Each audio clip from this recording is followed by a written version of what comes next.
Preparando o domingo para viver melhor o dia do Senhor. Nossa igreja está sempre cheia de cristãos em oração. Hoje é domingo, dia do Senhor. Vejam como reza o meu povo santo. O amor está voltando à nova geração. Nosso povo está rezando de mãos dadas como irmãos. Este é mais um programa Preparando o Domingo. Eu sou o Padre Carlos André e lhe convido agora a participar conosco deste encontro de oração, de partilha da palavra, de escuta daquilo que as leituras deste domingo, 26º domingo do tempo comum, nos oferecem para a nossa meditação, nosso crescimento espiritual, a nossa compreensão melhor da vida, nosso caminho de felicidade, que é aquilo que todos nós desejamos. Que então nosso Senhor nos acompanhe, que o Espírito Santo nos ilumine neste dia, nesta manhã, nesta tarde, nesta noite, nestes dias que se aproximam, para que possamos viver cada instante a palavra do Senhor.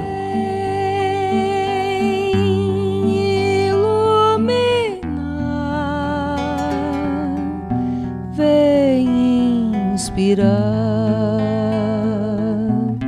o pensamento, milagres faz acontecer. O reino bom, sabedoria, ó vem Espírito, língua de fogo, chama de amor, sopro de paz, ó vem Espírito, língua de fogo, chama de amor, sopro de paz, alma de Deus. A liturgia deste domingo, na primeira leitura, nos oferece um episódio ocorrido no tempo em que Moisés conduzia o povo do Egito para a Terra Prometida. Era Moisés, portanto, o líder que conduzia uma população de pessoas que viviam na escravidão e que aprendiam a viver na liberdade. Este aprendizado na liberdade implicava, portanto, descobrir que Deus não era um Deus que vinha para oprimir com suas leis, com suas regras, mas um Deus que promovia entre eles um caminho de felicidade, um caminho de concórdia, de fraternidade. Por isso, Moisés providencia que este povo também tenha leis justas para seguir. São os mandamentos que nós encontramos. Mas neste episódio de hoje, nós vamos ver como no livro dos Números a experiência da profecia daquele que anuncia ou que age em nome de Adonai, em nome de Deus, fez com que Moisés pudesse dar uma lição ou aprender uma lição que é também aquela que todos nós devemos ter. A lição de que Deus, sendo aquele que liberta, é aquele também que promove a liberdade entre nós. Não permite que entre nós haja qualquer tipo de opressão, que entre nós possa haver fraternidade, porque o Espírito de Deus que está sobre Moisés vai ser distribuído para todos os demais da população que está com ele. Aliás, ele começa dizendo, o texto, que o Espírito do Senhor desceu de uma nuvem e falou a Moisés, e retirou um pouco do Espírito que Moisés possuía e deu aos 70 anciãos, isto é, o grupo daqueles que com Moisés conduzia este povo. 70 para dizer um número amplo, o mais amplo possível, já que é um número grande, o 70, o número 7 na Bíblia tem essa capacidade de falar de uma completude, de uma totalidade, portanto, um grande número, uma grande quantidade de pessoas, e são os anciãos que conduziam junto com Moisés aquela comunidade. E assim diz que o Espírito, então, do Senhor repousou sobre eles, e eles puseram-se a profetizar, mas não continuaram. Profetizaram como quem conduz diante de uma liturgia uma reação típica de um momento de oração. Começou a profecia, mas logo ela se interrompe porque o objetivo é litúrgico. Estava ali um momento diante da tenda de oração e, portanto, aquela profecia representa a ação do Espírito de Deus que passa a agir por meio desses anciãos. Uma manifestação clara da adesão destas pessoas ao projeto divino. Deus quer conduzir o seu povo e, para isso, chama uns para ajudar Moisés. Portanto, reparte o dom que lhe havia dado a Moisés. Mas curioso que logo em seguida o texto nos diz assim: 2 homens, porém, tinham ficado no acampamento. Não tinham ido para a liturgia, não tinham estado lá com Moisés e os anciãos. Um chamava-se Eldade e o outro Medade. O Espírito repousou igualmente sobre os 2 que estavam na lista, mas não tinham ido à tenda. E eles profetizavam no acampamento, isto é, fora do ambiente litúrgico, fora daquele ambiente controlado, onde a profecia começa e termina na hora certa, porque é o momento controlado por Moisés, que estava conduzindo a Assembleia. Portanto, um momento que era restrito a uma realização cultual, a uma liturgia. E então um jovem veio correndo avisar Moisés que Eldade e Medade estavam profetizando no acampamento, longe daquela estrutura que Moisés havia, digamos, organizado junto com os 70 anciãos. Um número preciso, uma quantidade de pessoas. Aí Josué, que era um ajudante de Moisés, disse então a ele: Moisés, meu senhor, manda que eles se calem. Mas Moisés respondeu a ele: Tem ciúmes de mim, Josué? Quem dera que todo o povo do Senhor fosse profeta, e que o Senhor lhe concedesse o seu espírito. Quem dera que todos fossem abertos a acolher o espírito do Senhor e estivesse disposto, assim como esses 2, a profetizar a todo instante, a anunciar a palavra de Deus a todo instante, a estar pronto para anunciar esta palavra, a professá-la, a proclamá-la, a fazer com que ela expanda a sua ação, saindo daquele ambiente controlado, litúrgico, que era típico do momento em que Moisés, estando com os 70, recebia na oração o Espírito do Senhor. Vejam como isso é significativo para o nosso dia a dia. Deus nos chama a ser profetas, não importa onde que a gente esteja. E o significado de ser profeta é agir, é acolher o Espírito de Deus. Daí que Moisés diz: quem dera que todo o povo tivesse a coragem de anunciar aquilo que agrada a Deus. Ali então a gente vê como o Salmo nos leva a refletir sobre essa situação, esta condição. A lei do Senhor Deus é perfeita, a alegria ao coração. Isto é, quem recebe a presença de Deus na vida, acolhe os seus mandamentos, acolhe o seu convite a anunciar a boa nova, a justiça, a paz, encontra, portanto, a alegria ao coração, porque a lei do Senhor é perfeita. Deus quer a felicidade, Deus quer a justiça, Deus quer a paz. E não dá para ser feliz sem justiça, não dá para ter justiça sem que a gente possa construir um ambiente fraterno. E tudo isso é gerador de paz, que é outro nome que a gente pode dar para a felicidade, estar em paz consigo, com os irmãos, com a consciência, com seus desejos, com os seus sonhos, ter realizado os seus desejos na vida. Isso é ter paz, mas para isso é preciso também construir um mundo mais justo.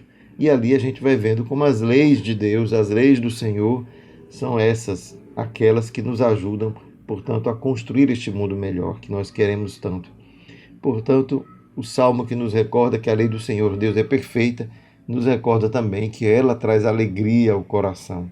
Mas vejam, meus irmãos, como na carta a São Tiago, esta realidade que aqui a gente pode dizer de modo metafórica, a lei, sem explicar bem em detalhes o que ela significa, a carta ao São Tiago coloca o dedo na ferida. Ela fala da realidade, da vida das pessoas. E assim a gente vai ouvir São Tiago que diz assim: E agora, ricos, chorai e gemei por causa das desgraças que estão para cair sobre vós. Palavra dura, que poderíamos até imaginar, mas será que São Tiago está dizendo aqui que os ricos estão no inferno? Será? Vamos ver o que está dizendo mais adiante. Vossa riqueza está apodrecendo, e vossas roupas estão carcomidas pelas traças. Vosso ouro e vossa prata estão enferrujados, e a ferrugem deles vai servir de testemunho contra vós, e devorar vossas carnes como fogo. Amontoastes tesouros nos últimos dias. Ora, São Tiago está criticando a riqueza acumulada inutilmente, aquela que se destrói com o tempo, porque enquanto ela não serve para acolher, acudir os que estão em necessidade, enquanto não administramos as riquezas para que ela possa servir na construção de um mundo melhor, essa riqueza vai ser aquela que vai testemunhar contra nós. Então não é a pessoa do rico que é criticada por Tiago, mas a riqueza acumulada que leva, portanto, à destruição, à morte. E ele vai dizer mais ainda, ele vai acusar de crimes mais graves. Diz assim em seguida: vede, o salário dos trabalhadores que ceifaram os vossos campos, que vós deixastes de pagar, está gritando, e o clamor dos trabalhadores chegou aos ouvidos do Senhor Todo-Poderoso. Vós vivestes luxuosamente na terra, entregues à boa vida, cevando os vossos corações para o dia da matança. Condenastes o justo e o assassinastes. Ele não resiste a vós. Ora, São Tiago pode estar bem aqui nos dando uma lição de economia. Afinal, temos que ter a consciência de que quando falta o essencial na mesa de alguém, é porque está sobrando o supérfluo na mesa de outros. Afinal, nós sabemos, o dinheiro não dá em árvore. O dinheiro, ele é gerado para dar conta da riqueza de um país. Se uma parte da riqueza vai para uma população pequena e uma população enorme fica somente com o que resta, é claro que aquela população enorme, ao ter que dividir um pouco que restou, vai passar necessidade. E aquele que acumulou a maior parte da riqueza vai viver no luxo e vai assim, portanto, amontoar aquilo que diz o São Tiago aqui, vai cevar o coração para o dia da matança. Isto é, no dia que o Senhor vai cobrar contas, vai tomar contas dessas coisas e vai perguntar: onde está o teu irmão? Onde está o teu irmão quando vistes ele passar fome? Como pensastes no teu irmão quando negastes a ele o salário justo? Portanto, o salário dos trabalhadores que ceifaram os vossos campos, que vós deixastes de pagar. Não somente porque deixou de pagar o salário, mas deixou de pagar o salário justo. Não é? Quando a gente tantas vezes vê essa mesquinhez, avareza da parte de uma população do nosso Brasil, vamos dizer assim, mas do mundo inteiro, da população dominante, isto é, aqueles que têm o domínio dos meios de produção, como a economia, os grandes empresários, que dispõem, portanto, do trabalho de uma massa enorme de pessoas e distribui tão pouco daquilo que o seu trabalho produz. E guarda este dinheiro para acumular em riquezas e gastar em luxo. São Tiago está fazendo uma denúncia muito grave. É uma denúncia profética e que nos recorda, portanto, aquilo que Moisés nos dizia no livro de Números. Quem dera que todo o povo fosse profeta, que todo o povo visse aquilo que Tiago está vendo, visse as injustiças e tivesse, portanto, a determinação de não se calar, de apresentar ao mundo as injustiças que provocam a dor e a morte, o sofrimento, e perceber o quanto isso é um gesto de amor para com aqueles que, acumulando riquezas, não percebe que está cavando para si mesmo uma cova profunda. Está cavando uma morte que, diante de Deus, terá que dar conta. Que Deus não fique indiferente diante do sofrimento do pobre, especialmente daqueles que foram injustiçados. Que o grito daqueles que são assassinados, tantas vezes pela violência que lhes é imposta, vivendo no meio de população amontoadas nas nossas favelas, sem condições de vida digna, sem lazer, educação, saúde, sem meios de transporte, tendo que se expor continuamente à violência, tendo que caminhar por horas até chegar ao trabalho, por falta de recursos, sem possibilidade de tirar um tempo de férias, de descanso, vivendo de uma maneira, em uma escravidão para o trabalho, com poucas chances, tantas vezes, de cuidar e dar vida digna aos seus próprios filhos. Tudo isso clama aos céus. E como profetas, somos todos chamados a anunciar que Deus quer um mundo de paz e a paz se constrói com justiça. Façamos então este eco dessas palavras de hoje chegar ao nosso coração e quem sabe este Espírito de Deus que desceu sobre os 70 anciãos no tempo de Moisés, fazendo deles todos profetas, também hoje, como do Pentecostes, possa também expandir no nosso coração esta coragem de ser profetas da Boa Nova. A lei do Senhor é perfeita, a alegria ao coração. Que a justiça e a paz possa ser construída por mãos diligentes e corajosas como as nossas, aqueles que creem no Senhor e anunciam a sua palavra como profetas. Vamos então agora aclamar a palavra de Jesus no Evangelho? Cantemos.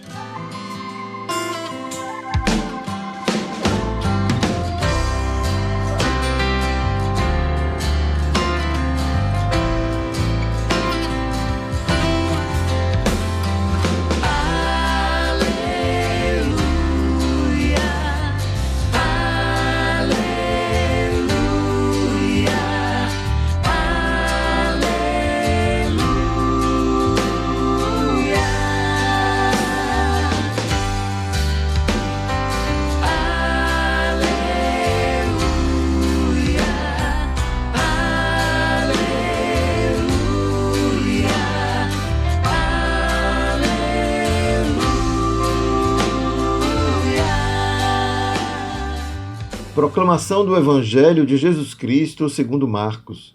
Naquele tempo, João disse a Jesus: Mestre, vimos um homem expulsar demônios em teu nome, mas nós o proibimos, porque ele não nos segue.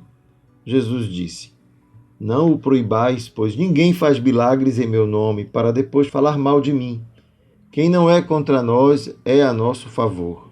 Em verdade, eu vos digo, quem vos der a beber um copo de água porque sois de Cristo, não ficará sem receber a sua recompensa. E se alguém escandalizar um destes pequeninos que creem, melhor seria que fosse jogado no mar com uma pedra de moinho amarrada ao pescoço. Se a tua mão te leva a pecar, corta. É melhor entrar na vida sem uma das mãos do que tendo as duas ir para o inferno, para o fogo que nunca se apaga. Se teu pé te leva a pecar, corta-o. É melhor entrar na vida sem um dos pés do que tendo os dois ser jogado no inferno. Se teu olho te leva a pecar, arranca-o. É melhor entrar no reino de Deus com um olho só do que tendo os dois ser jogado no inferno, onde o verme deles não morre e o fogo não se apaga. Palavra da salvação. Glória a vós, Senhor. Os queridas irmãos e irmãs, amigos e amigas, vejam como o evangelho de hoje é forte, né? Jesus nos fala de coisas difíceis. É preciso compreender muitas vezes a metáfora que está ali. Senão, quem sabe lá o que cada um pode ser capaz de fazer, não é? Se você tem um olho que faz pecar, corta a mão, corta o olho. Jesus não está certamente mandando ou pedindo que ninguém faça isso por causa dos seus pecados. Creio que todos nós compreendemos as metáforas da linguagem de Jesus. Mas o que é mais importante aqui é perceber que tudo que pudermos fazer para alcançar aquele jeito de viver que agrada a Deus será mais do que bem-vindo, ainda que isso signifique um grande sacrifício. Tenho certeza que essa é a metáfora que todos nós entendemos. Mas veja o quanto essa palavra de hoje se conecta com aquilo que viemos de ler nas primeiras leituras de hoje. Afinal, o que Jesus está nos convidando a viver é perceber que é preciso manter uma certa radicalidade na vida. Isto é, não dá para seguir a Jesus sendo apenas capaz de acomodar-se a qualquer situação, independentemente se ela agrada ou não a Deus. Isto é, ser cristão implica fazer algum tipo de esforço. O esforço de modificar a própria vida, né? O esforço de manter a sua existência, o seu dia a dia coerente com aquela palavra de Jesus. Por isso, se alguém escandalizar um destes pequeninos que creem, melhor seria que fosse jogado no mar. E a gente poderia se perguntar que ensinamento é esse? Escandalizar um desses pequeninos?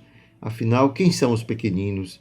A gente pode muito bem entender o quanto pequeninos tem a ver sempre com os que são mais frágeis, não é? As crianças, as pessoas vulneráveis, quem sabe os que têm alguma deficiência física e, portanto, dependem da assistência da sociedade, da família, dos amigos.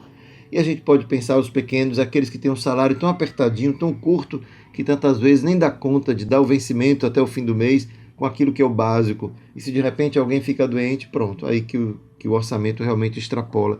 São os pequenos que estão sempre mais vulneráveis às tantas dificuldades da vida, a uma infelicidade momentânea, a um incidente, seja de saúde ou de qualquer outro tipo, porque está sempre vivendo na corda bamba, está sempre na dependência de que tudo dê certo para que consiga manter-se ainda saudável, ainda em vida, ainda capaz de conduzir a sua vida. Portanto, Deus nos convida a ter esse olhar para os pequenos, esse olhar para os vulneráveis, e perceber que escandalizá-los significa esconder deles esta palavra de salvação que Jesus nos trouxe, que Deus é aquele que se preocupa, se interessa por cada um deles. E nós nos tornamos profetas deste Deus, quando somos capazes de manifestar este amor de Deus pelos pequenos e pobres. Portanto, aquilo que o Evangelho hoje nos conta de Jesus são vários pequenos ensinamentos que todos eles nos conduzem a perceber esta necessidade que temos, por causa da fé em Jesus, de adequar a nossa vida, buscando, na medida da nossa possibilidade, aquelas condições que sejam adequadas a este chamado. Isto é, se Jesus me chama a ser mais radical em algumas decisões, que eu seja capaz de dar este passo. Se Jesus me orienta na minha inteligência, na minha compreensão, e de que é preciso agir de uma certa maneira que eu seja capaz de corresponder a este chamado, isto é, ser profeta.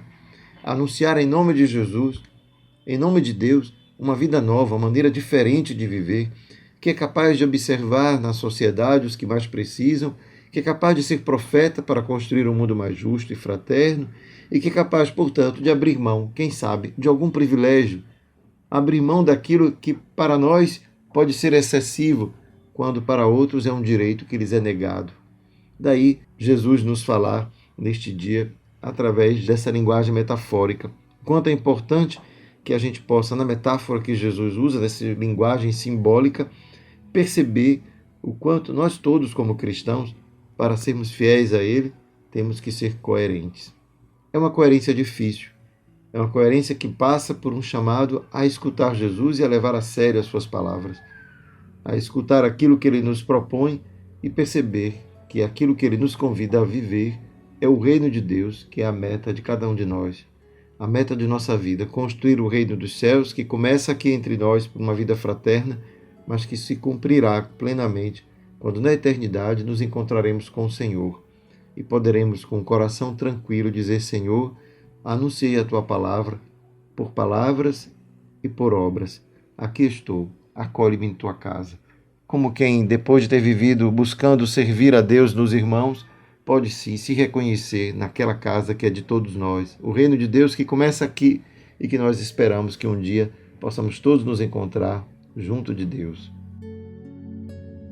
Senhor, nos chamastes a ser profeta, profeta de um mundo novo, anunciando assim que o Teu reino começa entre nós cada vez que construímos um ambiente mais pacífico, mais justo, mais capaz de permitir que a vida desabroche para todos. Ajuda-nos, portanto, Senhor, a reconhecer os sinais deste reino, a sermos capazes de estender a mão, a oferecer aquele copo d'água, que é talvez aquele momento de dor e sofrimento que o nosso irmão pode receber de nós uma palavra de consolo. Uma mão amiga que ajuda a sanar as suas dívidas quando as dificuldades aumentam e encontra em nós um amigo, um irmão. Que a Tua misericórdia nos ajude, Senhor, a perceber que estamos todos juntos em um mesmo caminho, rumo ao reino dos céus, e que nada do que fizermos aqui ficará sem recompensa, porque a Tua bondade, o Teu amor que olha por todos, também observa cada vez que a mesquinhez, a avareza, o orgulho, a vaidade nos impedem de construir esse reino. Ajuda-nos a vencer todo o egoísmo, a ser profetas para que possamos abrir os olhos daqueles que, podendo, deixam tantas vezes de fazer o bem, tantas vezes de acolher aquele que precisa e é injusto na administração dos bens que lhes foi confiado. Obrigado, Senhor, pela Tua misericórdia, porque nos abre os olhos e nos revela que a Tua lei é a perfeita e a alegria do nosso coração. Ensina-nos a amar e a servir como Jesus. E com a Tua misericórdia, abençoa-nos. Pai, Filho e Espírito Santo. Amém. Vou cantar Teu amor, ser no mundo um farol. Eis-me aqui, Senhor, vem abrir as janelas do meu coração. E então falarei, imitando Tua voz. Creio em Ti, Senhor, nas pegadas deixadas por Ti vou andar.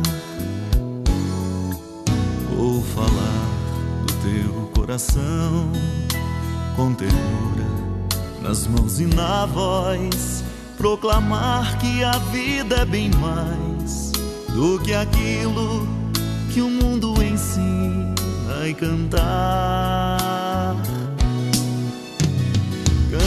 o canto ensinado por Deus, com poesia ensinar nossa fé, plantar o chão, cultivar o amor, como poetas que querem sonhar, para realizar o que o Mestre ensinou. Viemos cear, restaurar o coração, fonte de vida no altar a brotar, a nos alimentar.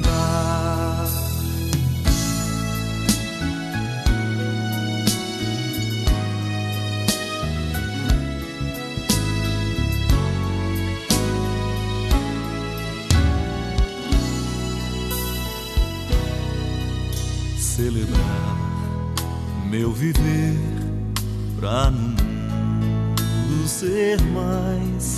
Faz de mim, Senhor, aprendiz da verdade, justiça e da paz. Comungar, eu viver neste vinho, neste pão. Quero ser, Senhor, novo homem nascido do teu coração.